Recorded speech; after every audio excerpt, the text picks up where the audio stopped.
So, you know, what do you have to contend with in life? This is why these are archetypal realities, because everyone has to contend with them. You have to contend with yourself and the adversary that's inside you that seems to oppose your every movement. The fact that that you just can't move forward smoothly through life without being in conflict with yourself. So there's the hero and the adversary on the individual level. And then on the social level, there's the wise king and the tyrant.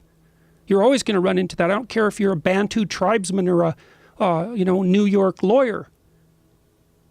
All those things you're going to run into. And then in the natural world, you're going to run into the destructive element of nature, right? That's the Gorgon. You let that thing get a glance at you and you're one like frozen puppy.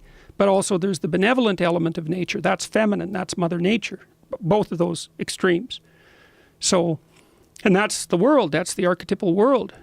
And it's because it's eternal as far as human beings are concerned. Those things are always there. That's our true environment. It's not these things we see around us. They're lasting no time. These other things last forever. And that's what we're adapted to. We're adapted to the things that last forever.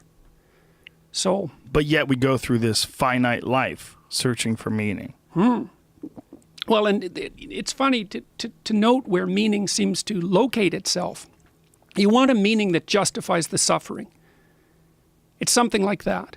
That's a transcendent meaning. It's like, this is hard, but it's worth it.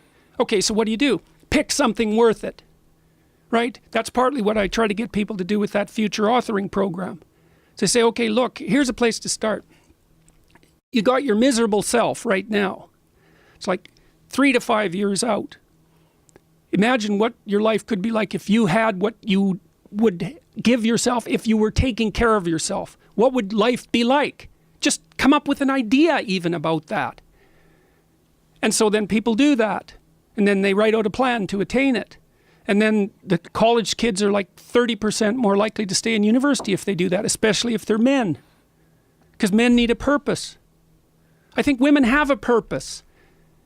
Now they have 2 purposes. They're going to have a family. That's a major purpose, man. Like just to give birth. That's no joke. And then you're devoted to something for like 20 years. You got your adventure right there.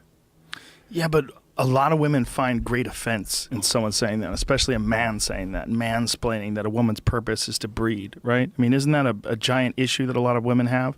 Well, I didn't say that was the only purpose. I know that you didn't. Oh, yeah, people have an issue with it, but it's like, grow up. If you're a sophisticated person, as far as I'm concerned, how many important things are there in life? Well, one of them's family.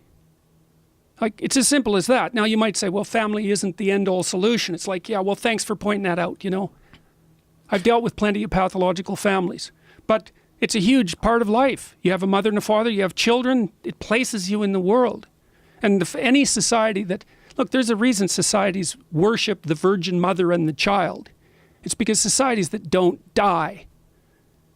And so people say, well, that relationship between mother and child isn't the only thing. Okay, fine. It's still a sacred thing. And you miss it. You miss it. If you're female, you miss that at your peril. Now, that doesn't mean there aren't women who shouldn't miss it. Because maybe they have another purpose that transcends that. But that's rare. It's very, very rare. And I would caution any women listening, if they're young, not to be deluded into the idea that their career will be of such high quality that it self-evidently trumps having a family.